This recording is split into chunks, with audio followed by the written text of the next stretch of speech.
အားလည်းပဲမင်္ဂလာပါရှင်အခုဒီ customer လေရန်ကုန်အရောက်ငွေချေရလားလို့ဟုတ်ကျမတို့ကရန်ကုန်မှမဟုတ်ပါဘူးဘီ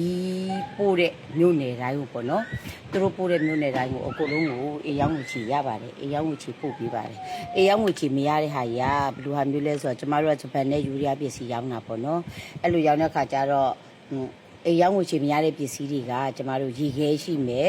အဲယာကွန်ရှိမယ် TV ရှိမယ်ရေဘူးရေအေးတွေရှိမယ်လျှော်ဆက်ပေါ့ကျမတို့အဲ့ဒါတွေကတော့အေးရောင်းငွေချေမရပါဘူးเนาะအဲ့ဒါတွေကျတော့ဂိတ်ချပေးရတာပေါ့တချို့ကျတော့ဂိတ်ချတဲ့ခါကျတော့ပတ်စံကျူလွှဲရတယ်เนาะဂိတ်ချတော့ပတ်စံကကောက်ပြီးမဲ့လို့မရှိဘူးကောက်ပြီးမဲ့လို့မရှိတော့ပတ်စံကျူလွှဲရတဲ့ခါကျတော့တချို့ကပတ်စံကျူလွှဲရင်ကျမတို့ကသူတို့တွေစိတ်ထဲကတိကောက်ဖြစ်မှာဆိုတော့ဘယ်ဂိတ်ကိုချပေးရမလဲချပေးတဲ့ဂိတ်ကိုသွားချပေးပြီးတော့မှအဲ့ဂိတ်မှာအပ်ပြီးတော့မှကျမတို့ပစ္စည်းသူတို့ဂိတ်ကဘောင်ချလေးရမှကျမသူတို့ကိုတန်းပြီးတော့ပြောလိုက်တယ်ဂိတ်ကလူနဲ့သူကသူထိတ်တိုက်ဖုံးပြောချင်တယ်ဆိုရင်လည်းဖုံးပြောကြပါတော့အဲ့လိုပြီးမှပဲငွေလွှဲပြီးပါဟောဒါကဝယ်တဲ့လူလေးတွေအဆင်ပြေအောင်လို့ပေါ့နော်အဲ့လိုမျိုးလုပ်ပေးတာတချို့ကြတော့မေးတယ်လေပြောတော့အေးရောက်ငွေချေဆိုပြီးတော့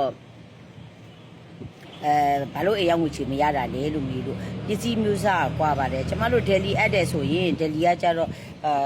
ကျမတို့ရောင်းတဲ့ယူရီးယားပစ္စည်းလဲရောင်းတာဆိုတော့เนาะဂျပန်ပစ္စည်းပဲပြပြဆိုရင်ကျမတို့ကြံတဲ့ရောင်းတဲ့ပစ္စည်းတေးသေးမွားတွေအကုန်လုံးဆိုရင်တော့ကျမတို့အိမ်ရောင်းငွေချေကိုပို့ပေးပါတယ်မြို့နယ်တိုင်းကို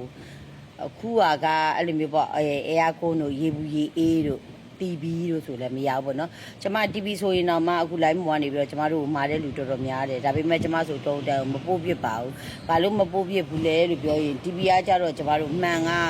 ကျမတို့အဝေးကနေတည်တယ်ဆိုရင် TV တစ်လုံးနဲ့တစ်လုံးမှာဒီလိုမျိုးထပ်ထားတာအထက်ကဖော့နေဆိုတဲ့ခါကျတော့မှန်ကဟိုတိတ်ပြီးတော့ကိစ္စမရှိဘူးเนาะတဲ့ဝယ်တဲ့လူကတစ်လုံးနဲ့ဝယ်တယ်ဆိုတစ်လုံးနဲ့ပို့တဲ့ခါကျရင်ကျမတို့ဖော့နဲ့ဘလူပဲကောင်းကောင်းမွန်မွန်ဂျက်ဖာနဲ့ဘလူပဲထုတ်ပေါ့เนาะအခက်မသိရင်ကွဲတတ်တယ်လीအဲ့လိုမျိုးကွဲတာမျိုးဖြစ်တဲ့အတွက်ကျမတုံတောင်ဟာ TV ကြရင်တလုံးနဲ့ဝယ်တာမျိုးဆိုရင်နည်းနည်းပို့ရတာကွာကြပေါ့နော်အဲကြတော့တအားဝေးတဲ့နေရာမျိုးဆိုရင်တော့ကျမTV ဆိုရင်တော့ဂိတ်လဲမချပေးဖြစ်ဘူးပေါ့ဒီပြဟာမျိုးဆိုတာကတော့ကျမဂိတ်ချရတာအဆင်ပြေတယ်လीနော်အဲ့လိုမျိုးလေးကြောက်ပါအခုတော့ပစ္စည်းရလဲအဝင်သိမ့်မရှိဘူးရှင်ဆိုင်မှာလည်းရှိတဲ့ပစ္စည်းတွေကလည်းတော်တော်များများကုန်နေအခုဝင်ထားတဲ့ဟာလေးတွေလည်းပစ္စည်းတစ်ခေးတွေလည်းတင်ပေးပါတယ်နော်ဒီကဂျပန်ဆိုင်ကိုအပေါင်းလေးနဲ့အသေးလေးပြီးကော်ဖီလေးလေးယူပေးကြပါအောင်ဝင်လဲကြည့်ပေးကြပါအောင်ဝင်ရပေးကြပါအောင်လို့အပေးတဲ့လူတိုင်းကိုကျေးဇူးအများကြီးတင်ပါတယ်ရှင်